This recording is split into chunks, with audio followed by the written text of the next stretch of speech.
Om Shanti.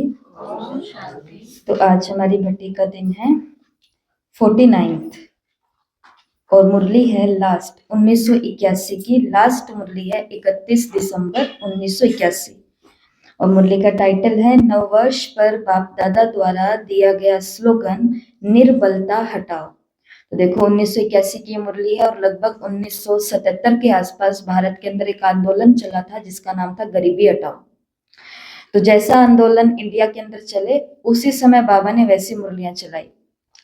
Government ने कहा गरीबी हटाओ भारत से, तो बाबा ने मुरली चलाई गरीबी हटाओ पर उससे ज्यादा निर्बलता हटाओ, क्योंकि गरीबी हटने के बाद भी, साहूकारिता आने के बाद भी, भरपूरता आने के बाद भी जरूरी नहीं है कि निर्बलता जाएगी। निर्बलता फिर भी रह सकती है। निर्बलता का मतलब क्या होता है? कमजोरी, है ना, कमजोरी। तो ऐसी ये मुरली उस हिसाब से चली हुई है।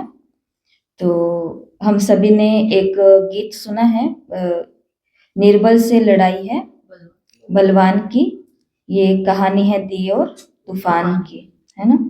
तो आज आपको वो कहानी, वो जो कविता है वो ग्रुप के अंदर भेजेंगे, तो आप देखना, पढ़ना। तो मुरली के अंदर बाप दादा ने कहा कि सदा हर कदम में, हर संकल्प में उड़ती कला वाले बच्चों को बाप दादा देख रहे हैं। किन बच्चों को देख रहे हैं? उड़ती कला, अर्थात जो अशरीरी भव के वरदान से, जिन्हें मिला हुआ है शरीरी भव का वरदान और सेकंड में उड़ा। अशरीरी अर्थात उड़ता जाना। आपके लिए कुछ निकाल रही हूं थोड़ा सा।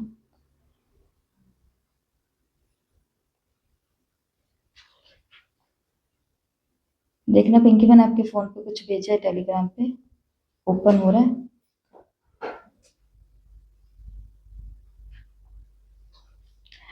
तो आप सभी को मालूम है ना कि भक्ति मार्ग के अंदर सूर्य देवता को हम नमस्कार करते हैं। सूर्य नमस्कार होता है 12 प्रकार से होता है वो, माना 12 उसके अंदर मंत्र जाप या शब्द लिए जाते हैं, जैसे ओम सूर्याय नमः, ओम भानुआय नमः, ऐसे करके अलग अलग नाम जो है प्रायवाची के उस हिसाब से करते हैं। तो आज की मुरली के अंदर भी 12 बाबा ने हमें हमारी स्मृतियां याद दिलाई है।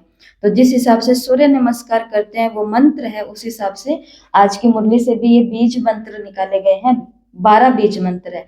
जैसे सबसे पहले मुरली के अंदर बाबा ने कहा है कि तुम्हें अशरीरी बनना है, बॉडीलेस अनुभव क्या करना है, अभी अभी शरीर में और अभी अभी शरीर से परे। जितना शरीर से परे रहने का अभ्यास होगा उतना शरीर की जो बातें होती है, दुनिया का जो खिंचाव होता है, उन बातों से भी हम क्या रहेंगे, डिटैच रहेंगे, परे रहेंगे।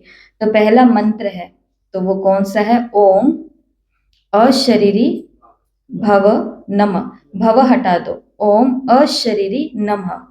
दूसरा है ओम उड़ता पंछी भव नमः, ओम ज्ञान सूर्य नमः, ओम मास्टर सर्वशक्तिमान नमः, ओम सिद्धि स्वरूप नमः, ओम वन और विन नमः, ओम विजय नमः, ओम लाइट माइट नमः, ओम उत्साह कंगन नमः, ओम मोल्ड गोल्ड नमः, ओम महाबलवान नमः, और लास्ट है ओम हिम्मत मदद नमः।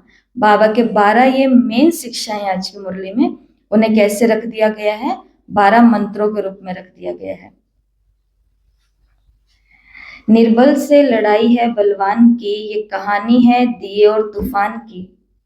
एक रात अंधियारी थी, दिशाएं कारी कारी थी, मंद मंद पवन था चल रहा, अंधियारों को मिटाने, जग में ज्योत जगाने, एक छोटा सा दिया था कहीं जल रहा। अपनी धुन में मगन, उसके तन में अगन, उसकी लो में लगन भगवान की, ये कहानी है दिए और तूफान की। कहीं दूर था तूफान, कहीं दूर था तूफान, दिए में था, दिए से था वो बलवान, सारे जग को मसलने मचल रहा। झाड़ हो या पहाड़, देवो पल में उखाड़, सोच सोच के जमीन पे था उछल रहा। एक नन्हा सा दिया, उसने हमला किया, अब देखो लीला विधि के विधान की, ये कहानी है दिए और तूफान की। दुनिया ने साथ छोड़ा, ममता ने मुख मोड़ा, अब दिए पर थी दुख, दिए पर ये दुख पड़ने लगा। पर हिम्मत न हारा, मरना विचार अत्याचार की हवा से लड़ने लगा, सर उठाना या झुकाना या भलाई में मर जाना, घड़ी आई उसके भी इम्तिहान की। ये कहानी है दिए और तूफान की। फिर ऐसी घड़ी आई, कैसी घड़ी आई? फिर ऐसी घड़ी आई, घोर घटा छाई, अब दिए का भी दिल लगा कांपने, बड़े जोर से तूफान आया भरता उड़ान, उस छोटे से दिए का बल मापने, तब दिया दुखियारा वो बेचारा बेसहारा चला दाव पर लगाने, बाजी अपने प्राण की, चला दाव पे लगाने, बाजी अपने प्राण की। ये कहानी है दिए और तूफान की। लड़ते लड़ते वो थका, फिर भी बुझ ना सका, उसकी जोत में था बल रे सच्चाई का। चाहे था वो कमजोर पर टूटी नहीं डोर, उसने पीड़ा था उठाया रे भलाई का।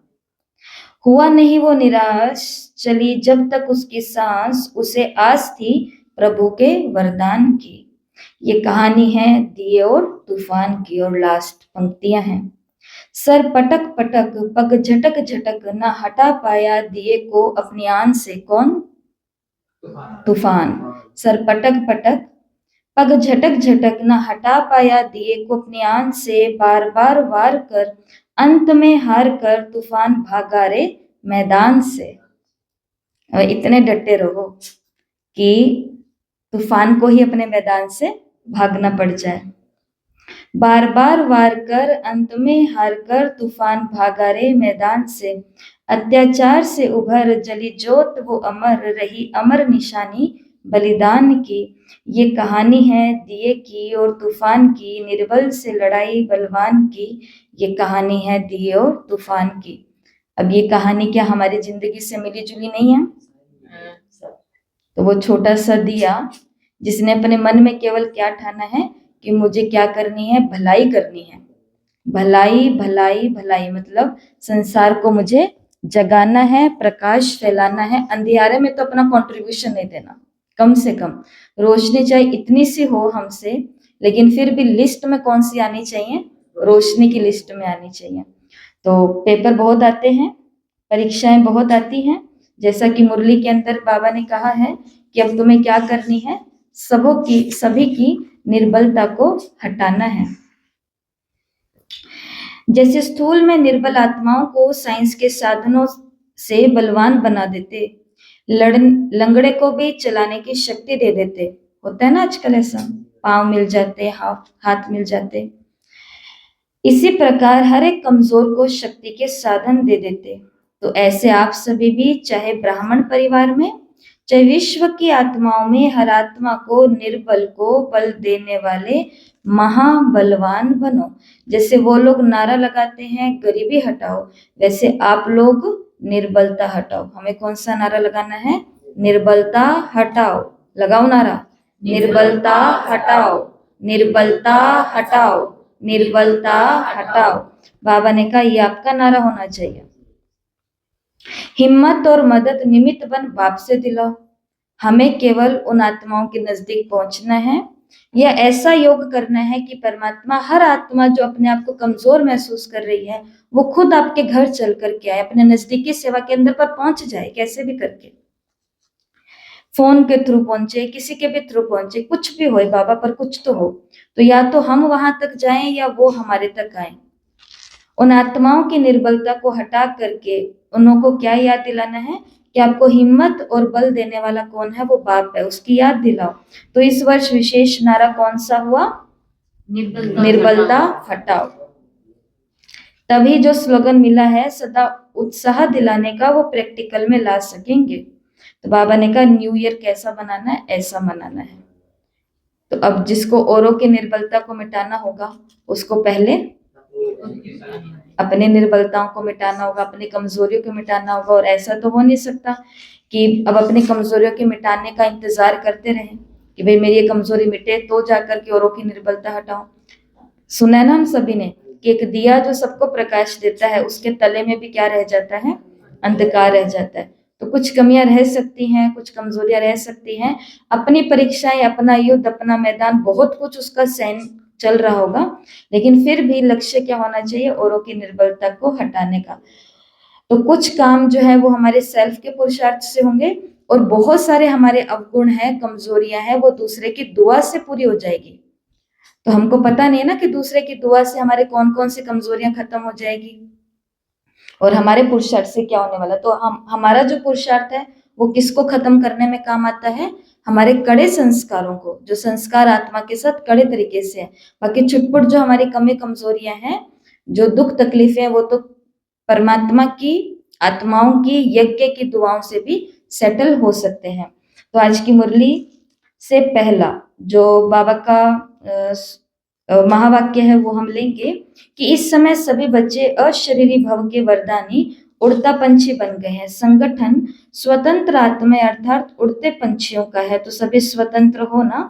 ऑर्डर मिले अपने स्वीट होम में चले जाओ, तो कितने समय में जा सकते हो? सेकंड में जा सकते हो। तो अशरीरी, बाबा ने उदाहरण दिया है मुरलियों के अंदर कि ये ऊपर वाला जो कपड़ा है, ये कपड़ा भी अगर लूज होता है तो इसे उतारना आसान होता है, और ये कपड़ा भी अगर टाइट है तो इसे उतारना मुश्किल होता है, किसी और की मदद भी लेनी पड़ सकती है।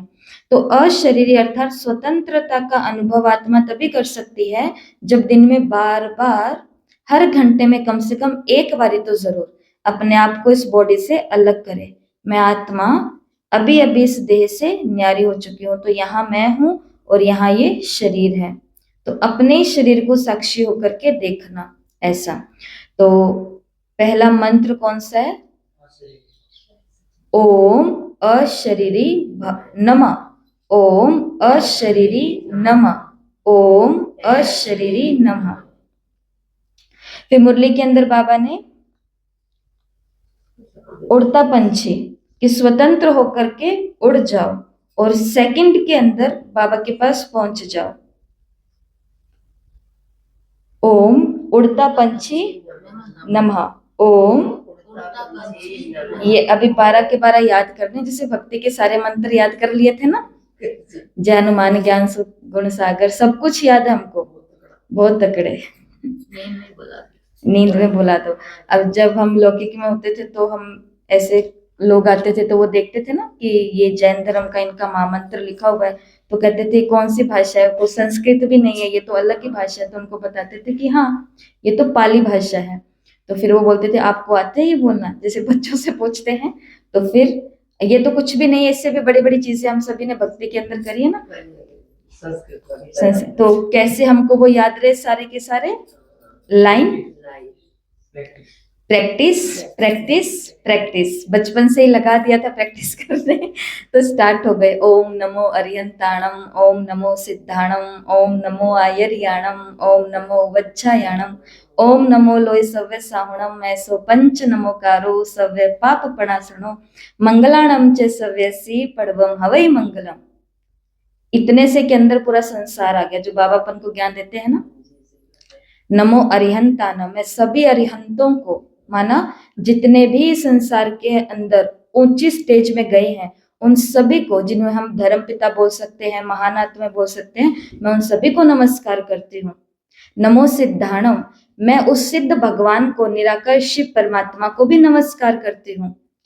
नमो अरिहंताणम सिद्धाणम, नमो आयर्याणम, मैं सभी आचार्यों को नमस्कार करती हूँ। संसार में जितने भी आचार्य हैं, चाहे वो ब्रह्मा कुमारी हैं, चाहे वो जैनी हैं, चाहे वो सिख हैं, चाहे वो मुसलमान हैं, चाहे वो पादरी हैं, जो जो आचार सभी को सिखा रहे हैं, व्यवहार सिखा रहे हैं, उन सभी आचार्यों को मैं नमस्कार करती हूँ। सभी उपाध्यायों को मैं नमस्कार करती हूँ, सभी बुक्स को, इन सभी शास्त्रों को मैं नमस्कार करती हूँ। नमो लोहे सव्य साहुणम, इस संसार के सभी जो साधु संत हैं, उन सभी को मैं नमस्कार करती हूँ। ऐसो पंच नमोकारो, ऐसा ये 5 शब्दों का नमस्कार महामंत्र है, जो मेरे पापों को काटता है, ये करता है, ये करता है, ये करता है। पर बोलना जानते थे, और जो बड़े होते उम्र में वो तो समझते भी थे, बच्चे नहीं समझते थे। अब वो तो थे ऐसी भाषा, तो भी हमने याद कर ली। प्रैक्टिस, आपने कहा प्रैक्टिस प्रैक्टिस प्रैक्टिस, भ्राताश्री अभ्यास। तो आज सभी भ्राताश्री को कौन सा अभ्यास करना है? ओम अशरीरी नमः, ओम उड़ता पंछी नमः, ओम ज्ञान सूर्य नमः। तो मुरली के, हाँ, मुरली के अंदर बाबा ने कहा कि आप सभी कौन हो? मास्टर ज्ञान सूर्य। ज्ञान सूर्य बन करके अंधकार को मिटा करके बेहद की सेवा करो। तो संसार में अंधकार है किसका? दुख का, तकलीफों का। और देखो ऐसी ऐसी बातें हैं जो बातें शायद बता भी ना सके। और कभी कभी तो क्या सुना उस दिन कि ऐसी चीजें हैं कि पंछी जो डाली पर बैठा हुआ है उसको महसूस ही नहीं होता कि मैं कोई डाली पर भी बैठा हुआ हूँ। आत्मा इतनी कमजोर बन चुकी है कि उनको महसूस ही नहीं हो रहा है कि मेरे अंदर कोई कमजोरी भी है। ऐसा होता है या नहीं होता है? कभी कभी देखो आराम से बिस्तर पर गए हैं सोने के लिए और एकदम से बस सोने ही जा रहे हैं, इतने में मन बेचैनी शुरू हो जाती है। वो क्या है? जब सब कुछ बहुत अच्छा चल रहा है तो ये अचानक से क्या हुआ, जिसका जिसका कारण हमें भी नहीं पता होता है। ठीक है ना? तो इसके लिए क्या बनना है? ऐसा बहुत दुनिया में हो रहा है ना, तो बाबा ने कहा तुम क्या बनो? अपने सर्व शक्तियों की किरणों द्वारा अंधकार में रोशनी लेकर के आओ, ज्ञान सूर्य बनकर के अंधकार को मिटाओ। तो सेकंड में क्या ये बेहद की सेवा कर सकते हो? ऐसे मास्टर ज्ञान सूर्य बने हो तो हे ज्ञान सूर्य बच्चे, आप कितने समय में रोशनी कर सकते हो? समृद्धि का स्विच ऑन करते अंधकार में भटकती हुई आत्माओं को रोशनी में लाते हो।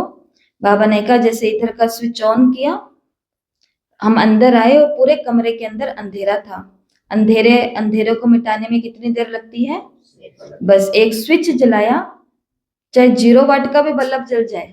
अब अपना ये क्लासरूम में यहाँ पे अंधेरा नहीं होता है क्योंकि कैमरे की लाइट है वो जलती रहती है, तो अंधेरा होता ही नहीं है। तो चाहे रोशनी इतनी सी भी है लेकिन अंधेरे को तो वो दूर करती है ना। तो ओम अशरीरी नमः, तो पूरे दिन में क्या करना है? बार बार अशरीरी बनने का अभ्यास करना है। ओम उड़ता पंछी नमः, अर्थात 1 सेकंड में बाबा ने कहा उड़ती कला में आ जाओ और उड़ करके कहाँ पहुंच जाओ? घर पहुंच जाओ, स्वीट होम में पहुंच जाओ। स्वतंत्र तो हो ना, कहीं पंछी वो तो नहीं है पिंजरे वाला पंछी। तो कौन सा पंछी है? उड़ता पंछी है। पिंजरा खुला हुआ है। कल लिखा था, सभी ने होमवर्क किया था, कौन कौन से बंधनों को पार किया? भेजे हुए हैं। तीसरा, बाबा ने मुरली, तो ये मुरली को याद करने के लिए यहाँ पे लिखे हुए हैं, इसके हमको मुरली को याद करना है। ठीक है? तो ज्ञान सूर्य जैसे हम याद करेंगे ओम ज्ञान सूर्याय नमः, तो हमको क्या याद आ जाएगा कि मुरली में बाबा ने कहा था कि तुम अपनी स्मृति का स्विच ऑन करो कि मैं तो मास्टर ज्ञान सूर्य हूँ, मैं तो सूर्य हूँ। तो फिर क्या हो जाएगा? सारे संसार का अंधकार तुम्हें खत्म करना। अब कईयों को लगता है, किसी ने हमें कहा था कभी कि आपका मेडिटेशन कैसा होता है, आप क्या सेवा करते हो? तब इतना ज्यादा सच्चे आपको बताएं तो मालूम भी नहीं था कि ब्रह्मा कुमारी की क्या क्या सेवाएं होती है। 19 प्रभाग है, विंग है, ये है वो है, शुरू शुरू की बातें कुछ नहीं पता था। तो कोई आए और उन्होंने आकर के बोला कि आपका ये क्या क्या ब्रह्मा कुमारी की सेवा होती है, क्या होता है मेडिटेशन? तो उनको बस ये बोला कि हम ऐसे भगवान की याद में बैठते हैं और ऐसे सबको शक्तियां देते हैं। कहते कि अच्छा कागजी काम करते हो। उन्होंने आगे से ऐसे बोला कि कागजी काम करते हो मतलब यहाँ से आया और यहाँ से गया, मतलब जा करके तो कुछ कर ही नहीं रहे। तो उनकी वो बात एकदम अंदर में लगी तो थी तब कि ये क्या कागजी काम है, असली काम तो यही है कि यहाँ बैठे बैठे किसी को दे देना। पर तब इतना चीजें पढ़ी नहीं हुई थी।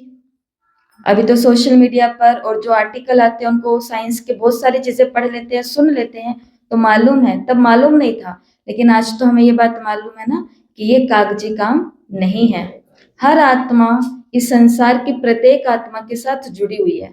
वाइब्रेशन तरंगे हैं जो निकल रही है। अब ये हमारा फोन है, फोन के ऊपर यहाँ पर ये नेटवर्क सा आ रहा है, ये दिख कुछ नहीं रहा है लेकिन सारी तरंगे ऊपर से जुड़ रही है, आ रही है। ये माइक है, अभी अभी ये माइक ऐसे बंद कर दिया जाए मान लो, और बहुत आप दूर तक कहीं पर बैठे हो, बहुत सारी भीड़ है, तो आवाज सुनाई देगी? नहीं सुनाई देगी। लेकिन जो यहाँ से तरंगे निकल रही है क्या वो दिखाई दे रही है? नहीं। वो धमनियां जो यहाँ है वो हमारे कान के अंदर है, बस वो उसी को ही समझ सकती है, तो वो आवाज बन जाती है। इसी प्रकार से जब हम ये सोचेंगे कि मैं मास्टर ज्ञान सूर्य हूँ या मैं ज्ञान सूर्य हूँ, उस समय क्या होता है? संसार की सारी आत्माएं परमात्मा एकदम रोशनी में आ जाए, सबको ठिकाना मिल जाए, सबको रास्ता मिल जाए। उस समय ये वाइब्रेशन सब तक पहुंच जाता है, दिखते नहीं है। जिसको लोग क्या बोलते हैं, हमारे पितर हैं उन्होंने हमारी मदद की, हमारे देवता हैं उन्होंने हमारी मदद की, हमारे इष्ट हैं उन्होंने हमारी मदद की। तो वो इष्ट पितर देवता कहाँ पर बैठे हैं? तो वो कहीं से तो बैठ करके कुछ अच्छा सोच रहे होंगे ना। तो 3, चौथा है मास्टर सर्वशक्तिवान। तो मुरली में बाबा ने कहा अपने मास्टर सर्वशक्तिवान की स्टेज के द्वारा अपनी सर्व शक्तियों को क्या करो, इमर्ज करो और सबको मुक्ति, जीवन मुक्ति तक पहुंचाओ। तो ओम मास्टर सर्वशक्तिमान नमः, ओम मास्टर सर्वशक्तिमान नमः, ओम मास्टर सर्वशक्तिमान नमः। मुरली के अंदर आगे बाबा ने विश्व सेवा की बात करी कि स्वयं के प्रति, संबंध संपर्क के प्रति और विश्व के प्रति सेवा करो। तो इस वर्ष की रिजल्ट निकालनी है और वो बाबा ने कहा जो सेवा करेंगे वो किसको प्राप्त करेगी, सिद्धि को प्राप्त करेगी, सफलता को प्राप्त करेगी। तो ओम सिद्धि, कार्य भी सर्व सिद्ध हो जाएंगे, संकल्प भी सिद्ध हो जाएंगे, स्वरूप भी सदा सिद्धि स्वरूप हो। सिद्धि पाने वाले, सर्व काम सिद्ध होने वाले, सेकंड में सबको सिद्धि की विधि बताने वाले। तो बाबा ने कहा और जब स्वरूप सिद्धि वाला बन जाएगा तो उस समय प्रत्यक्षता होगी और जय जयकार का नारा लगेगा। तो सिद्धि स्वरूप से कौन सा पॉइंट याद रखेंगे कि बाबा ने कहा है कि जब आत्मा महानता को प्राप्त करती है, अशरीरी बनती है, उड़ता पंछी बनती है, ज्ञान सूर्य बनती है, मास्टर सर्वशक्तिवान बनती है, तो उसके अंदर अनेक प्रकार की सिद्धियां आ जाती है। देखो जो बात हम इतने सालों से सबसे सुन रहे थे वो हमको समझ नहीं आई, लेकिन कोई आत्मा हमारे सामने आई और उसने आकर के वो बात 1 मिनट में ऐसे बोल दी और वो काम हमसे हो गया। तो इसका मतलब क्या है कि उनका हर कार्य किसको प्राप्त होता है, सिद्धि को प्राप्त होता है। उस समय वो परमात्मा की याद में थे तो वो काम सिद्ध हुआ। तो हमें भी अपने सारे काम क्या करने हैं, करने कि नहीं करने, सारे सिद्ध करने हैं। तो बाबा ने कहा उसके लिए क्या करना पड़ेगा, अपने जीवन में महानता को लाना पड़ेगा। अगला बाबा ने कहा नया वर्ष तो होगा, 31 दिसंबर की मुरली है ना, तो बाबा ने कहा नया वर्ष तो होगा, लेकिन क्या कहेंगे, नया वर्ष कहाँ से शुरू होता है, लौकिक में भी 1 से शुरू होता है ना, तो आप क्या शुरू करेंगे, वो तो 1 से शुरू होगा और आपका क्या होगा, आपका होगा 1 और विन, 1 और विन। तो नया साल तो शुरू हो परंतु हर बात में क्या हो, हमारी विजय हो, विन, जीत हो। तो ओम 1 विन नमः, ओम 1 विन नमः, ओम 1 विन नमः। कि 1 में तो आना ही आना है हमें, लेकिन साथ साथ में हमें क्या करना है, विन। एक वो देना भी नहीं होता क्या, जैसे बाबा ने सारी शक्तियां भी विल है ना, वसीयत। तो हर संकल्प में विन अर्थात विजय हो। हर दिन अपने मस्तक पर इस वर्ष का कौन सा तिलक लगाएंगे, विजय का तिलक लगाएंगे। तो ये आज की एक्टिविटी है, विजय का तिलक लगाना है। विजय रत्न की बात आगे आएगी, विजय का तिलक। तो विजय के तिलक के लिए अपना दाहिना हाथ आगे लेकर के आओ, रीढ़ की हड्डी सीधी करो, आंखें बंद करो और अपने अंगूठे को अपने मस्तक के बीचों बीच ला करके टिकाओ और अनुभव करो कि स्वयं भगवान मुझे विजय का तिलक दे रहे हैं। अब इसको ऊपर की तरफ खींचो, मुझे विजय का तिलक मिल रहा है। इस एक्टिविटी को फिर से रिपीट करो, विजय का तिलक फिर से खुद को दो और एक बारी फिर से आंखें खोलो। सुना है ना, चित्रकूट के घाट पर भई संतन की भीड़, तुलसीदास चंदन घिसे तिलक कर रघुबीर। देखो वो तो संतों के साथ बैठ करके चंदन घिसने में लगे हुए थे। घिस रहे संतों के साथ बैठ करके, भीड़ के अंदर बैठ करके, और अचानक ही कौन आ गए, रघुवीर, रामचंद्र पहुंच गए वहां पर। उन्होंने तो पहचाना नहीं और वो आए और आकर के क्या लगा दिया, तिलक लगा दिया। यही तो है, हम अपने ऐसे घर की सफाई के काम कर रहे हैं, कोई सेवा केंद्र का काम, कोई अपने लोग के घर का काम, कोई कमाई का काम, कोई कुछ भी हम काम कर रहे हैं, हम किस में लगे हुए हैं, चंदन घिसने में लगे हुए हैं, मेहनत करने में लगे हुए हैं। ये भी काम करना है, दिवाली का भी करना है, होमवर्क भी करना है, पढ़ना भी है, 1 मुरली है, 2 मुरली है, टेस्ट भी देना है। हम किस में लगे हुए हैं, चंदन घिसने की मेहनत में लगे हुए हैं। अचानक ही वो रघुवीर आते हैं और आकर के हमें क्या करके चले जाते हैं, विजय का तिलक लगा के चले जाते हैं। इसके लिए जिन्होंने लगातार होमवर्क किए हैं, जिन्होंने, सोचो आप सिर्फ सिर्फ इतनी सी बात सोचो, जो रोज की मुरली का होमवर्क करता है, जो रोज की मुरली का टेस्ट दे रहा होगा, रोज की मुरली का होमवर्क केवल वो देख करके चेपने वाली बात नहीं है, उसके अंदर ये जो मिल रहे हैं काम, जैसे अब ये मिले हैं हमको, ये देखो ये होमवर्क किया, दिखाऊं तो सही, ये देखो गणेश जी और बच्चे ने बना के भेजा, राजमहल लेकर के आए हैं, और यहाँ पर क्या लिखा है, कल का होमवर्क, आपको पदम पदम गुणा मुबारक हो। ठीक है, ये हमारे कैलाश बहन है, वो सबके लिए, पूरी क्लास के लिए लेकर के आई हैं, पदम गुणा मुबारक हो, पदम गुणा मुबारक। अब जो माताएं करके नहीं आई वो अपना लिया हुआ मुझे दे करके चली गई कि दीदी आपको पदम गुणा मुबारक हो। हमारे कमलेश बहन सबके लिए टॉफी लेकर के आए हैं, क्योंकि मुबारक दे रहे हैं तो मुंह तो मीठा होना ही चाहिए।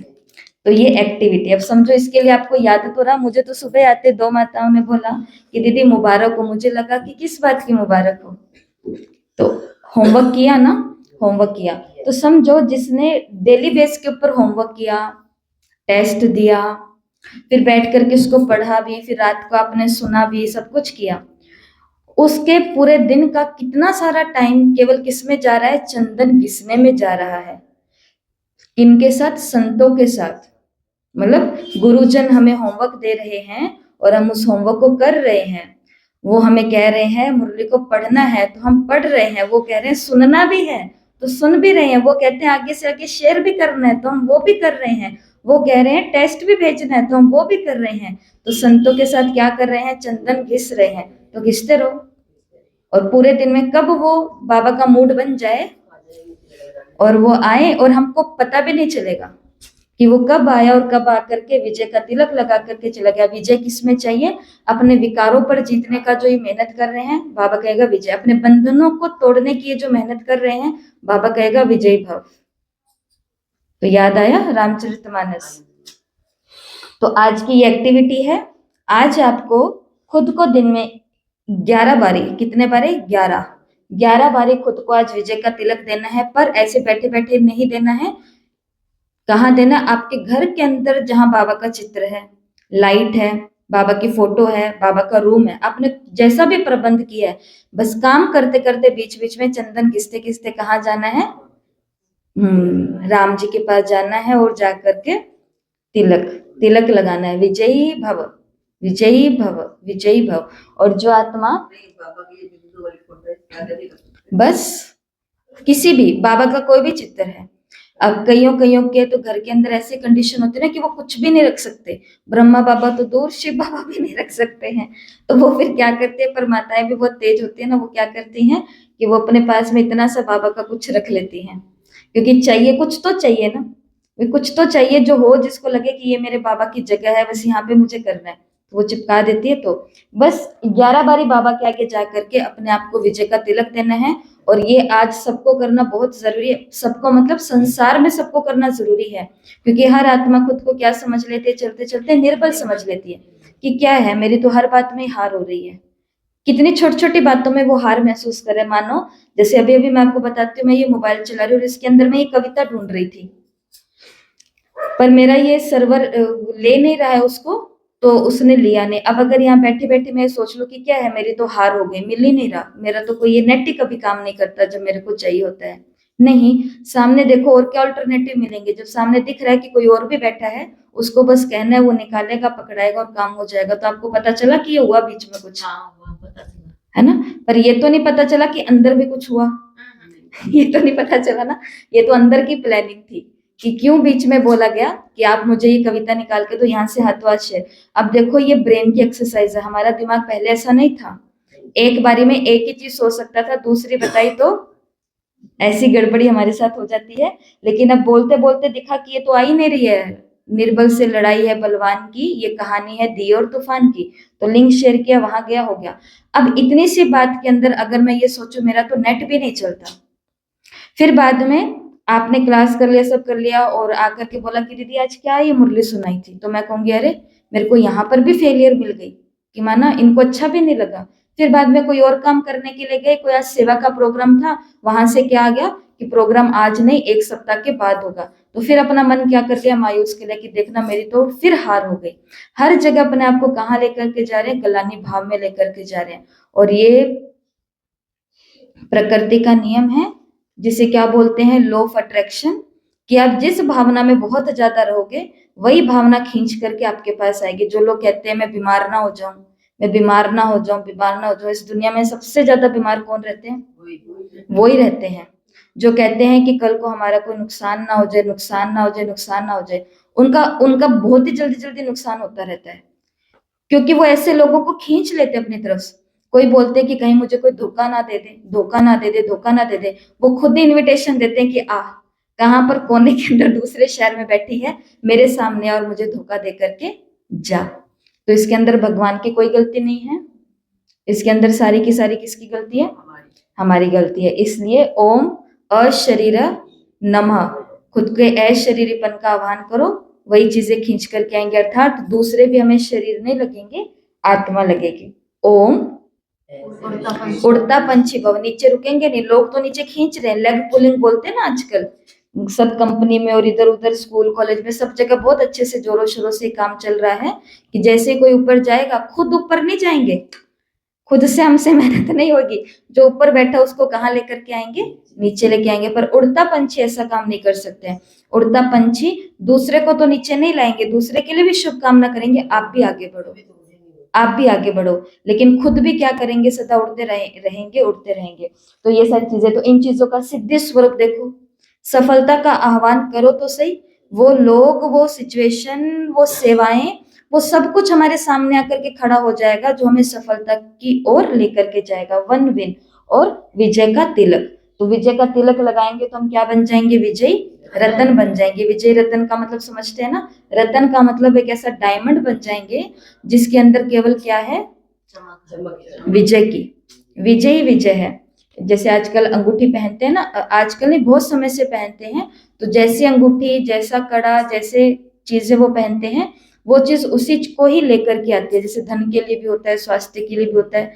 एक वो मोती पहनते हैं व्हाइट, तो कहते हैं इस अंगुली में पहनो तो शांत रहेंगे। तो कहने का भाव है कि हर एक की राशि के हिसाब से कुछ कुछ प्रबंध हुए हैं। तो ऐसे ही अब हम ऊपरली चीज तो नहीं कर सकते हैं, लेकिन हम क्यों ना खुद ही रतन बन जाएं। तो हम जिसके पास जाएंगे, जो हमारे पास आएंगे, हम तो खुद विजयी होंगे और उनको भी हमसे क्या मिलेगी, विजयी मिलेगी। ठीक है, तो हम विजयी रत्न कल्प कल्प के विजयी हैं, विजयी थे, विजयी हैं और विजयी रहेंगे, विजयी थे, विजयी हैं और विजयी रहेंगे। यही हमारा नारा है। तो आज सभी को वीडियो रिकॉर्ड करके भेजनी है, नारा लगाना है।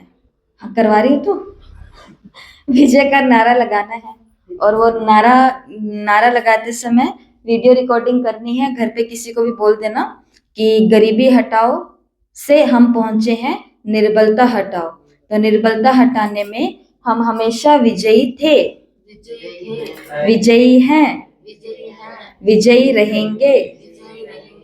क्या आपके बोल से तो लग नहीं रहा, विजयी थे, विजयी हैं, विजयी रहेंगे, सदा विजयी रहेंगे। किस पर, दूसरे पर, दूसरे पर,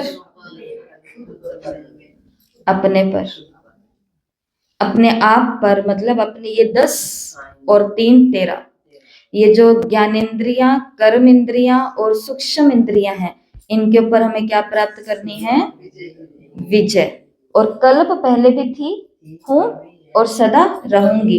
तो ये आज वीडियो रिकॉर्ड करके भेजना है, नारे लगाने। आज 15 अगस्त नहीं है, आज 26 जनवरी भी नहीं है, लेकिन आज दिन नारे का है। और वैसे भी हमें तो विजय प्राप्त हो ही गई है।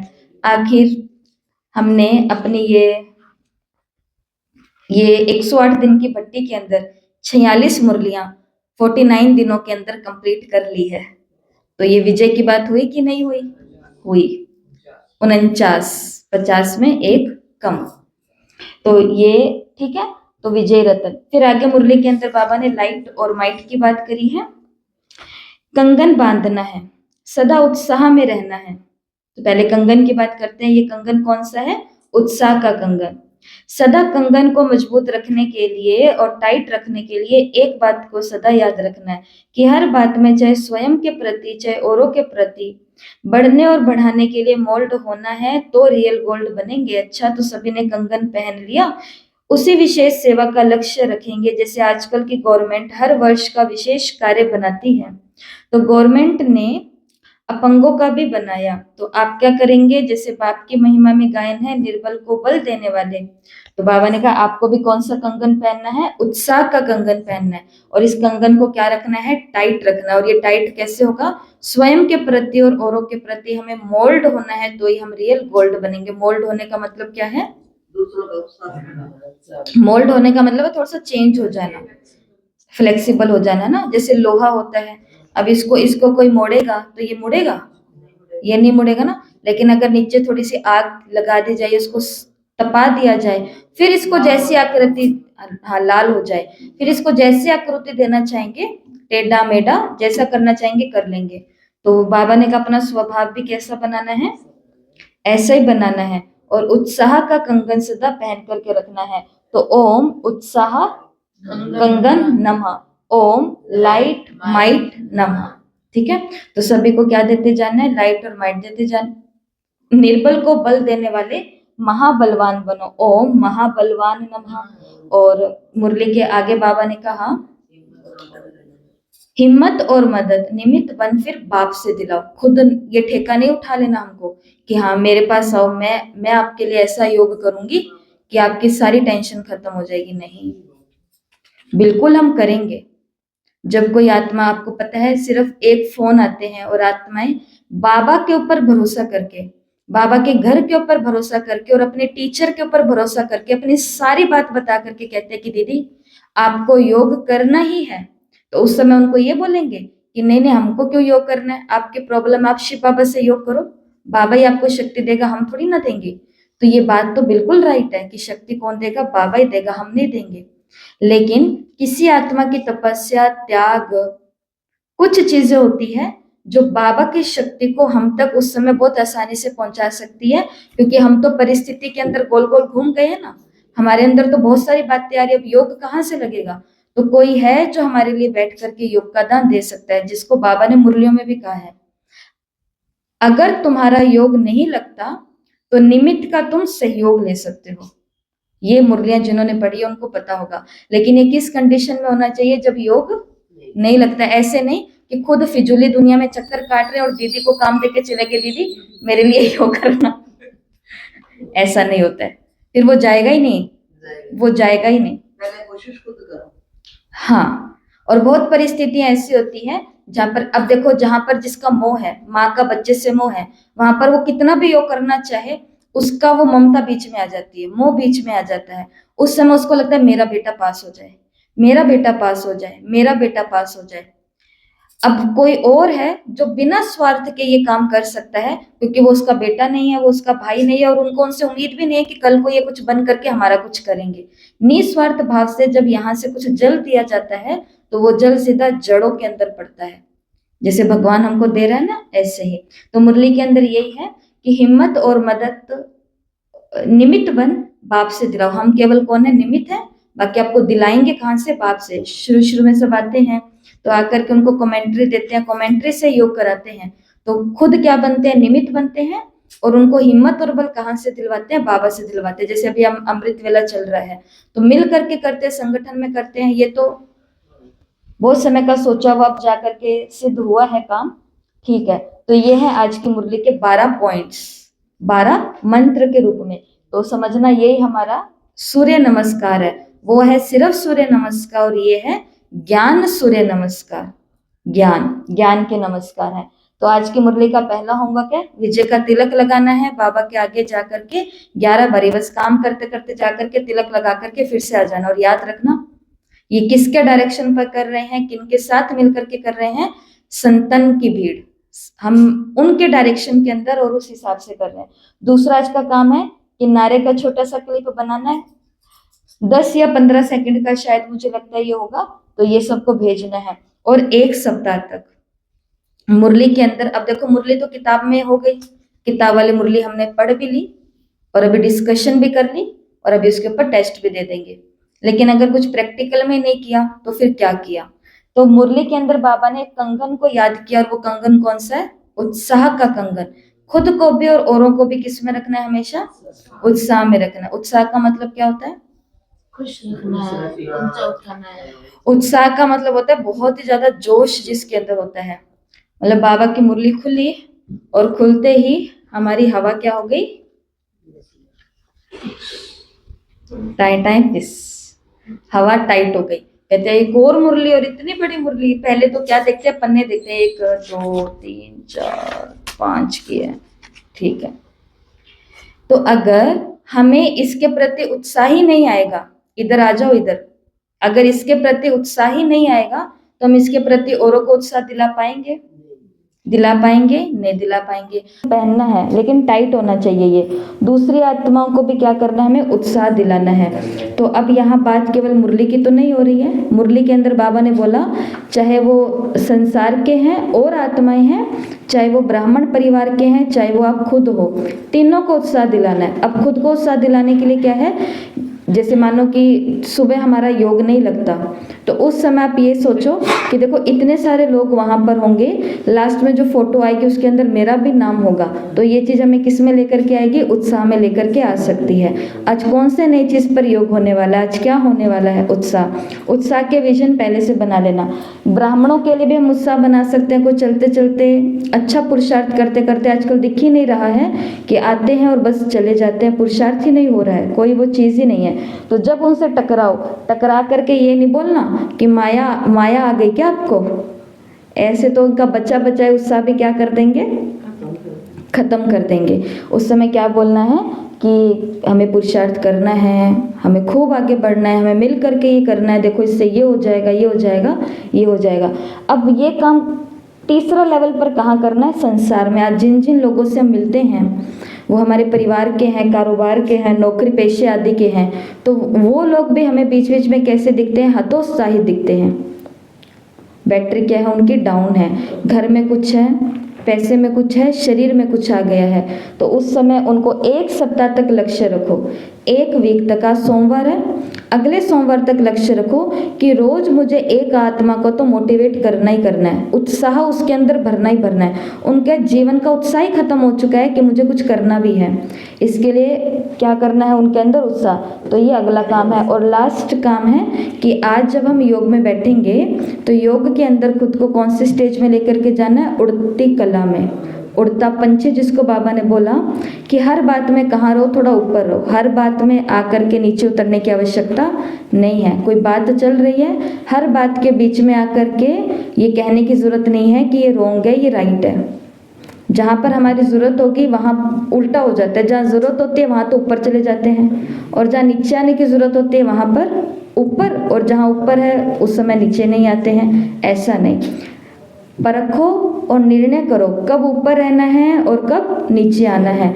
तो ये चौथा काम है फ्लाइंग स्टेज प्रोजेक्ट की। कोशिश करो कि दिनचर्या के हर काम में ज़्यादा से ज़्यादा कहाँ रहे, जो रिश्ते नाते हम ऊपर बैठ कर के निभा सकते हैं तो ये अच्छी बात है। बेफिजूली में नीचे अटकना नहीं है। कौन सी कला में रहना है? उड़ती कला में। और तो ये मुरली चली है। इसके आगे बाबा ने नैरोबी वालों से, लंदन वालों से और कुमारों से मुलाकात की है, तो वो आप सभी खुद से अपने मोबाइल के द्वारा पढ़ लेंगे, किताब के द्वारा। यहाँ पर हमारे 1981 की बुक पूरी होती है, तो ये सभी मुरलियाँ पूरी होती है, ठीक है। अब कल से स्टार्ट होगी 1982 की मुरलियाँ, और जब 1982 की मुरलियाँ पूरी हो जाएंगी तो उनके बाद स्टार्ट होगी 1983 की। लगभग शायद 37 मुरलियाँ 1982 की शायद तो वो होंगी, और फिर 83 की आधी मुरलियाँ होंगी, कितने में 108 दिन की ये भट्टी 6 तारीख को पूरी हो जाएगी। फिर अगली भट्टी जब हम बाबा मिलन के बाद शुरू करेंगे तो वो 83 से ही शुरू होगी, जो बची हुई मुरलियाँ होंगी, ऐसा प्लान है, ठीक है। और दूसरी विशेष सूचना है सभी के लिए कि जो अमृत वेले का योग होता है सुबह 4 से पौने 5 बजे का, अब क्योंकि कल से नई भट्टी शुरू हो रही है तो कुछ तो नवीनता करेंगे। बाबा ने मुरली में बोला नवीनता तो करनी है, उत्साह तो बनाए रखना है। तो अब से जो अमृत वेला होगा वो 21-21 दिन एक ही चीज़ पर रहेगा। जैसे मानो, मानने के लिए कह रही हूँ, ऐसा भी कंफर्म नहीं है, वो तो हम तैयारी करेंगे अभी, कि मानो कल से लेकर के अगले 21वें दिन तक हम सभी केवल शरीर के ऊपर प्रैक्टिस करेंगे। तो उसके अंदर पौना घंटा 45 मिनट जो भी योग होगा, चाहे वो परम धाम में होगा, चाहे वो वतन में होगा, चाहे वो नीचे होगा, चाहे मधुबन में होगा, चाहे 4 धाम की यात्रा के द्वारा होगा, चाहे परिवार वालों को देना होगा, चाहे दुनिया वालों को देना होगा, चाहे प्रकृति के तत्वों को, जो भी होगा वो स्वास्थ्य से जुड़ा हुआ होगा। ठीक है। तो ऐसे अगर शांति का होगा तो 21 दिन अब केवल पीस पर चलेगा, 21 दिन केवल प्योरिटी पर चलेगा, 21 दिन केवल पावर पर चलेगा, आत्मा के अंदर जो निर्बलता आ गई उस पर। तो 21-21 दिन केवल एक ही चीज़ पर प्रैक्टिस करेंगे। ऐसा मेरे को लगा कि हर दिन हम नया कुछ कर रहे हैं, तो उस एक को अगर पूरा हम एक्सपीरियंस करें 21 दिन तक तो वो और भी अच्छा हो जाएगा। ठीक है। और बाकी सभी बहुत इंटरेस्ट के साथ, कल तो होमवर्क भी सबने बहुत अच्छा किया है और योग भी सबने किया। ठीक है। तो ये है, आज मुरली पढ़नी है, ये सभी को याद होने चाहिए। कल 12 ज्ञान सूर्य नमस्कार के ये बीज मंत्र याद होने चाहिए और होमवर्क सभी को करना है। ओके। ओम शांति। सभी को पदम पदम गुणा मुबारक हो।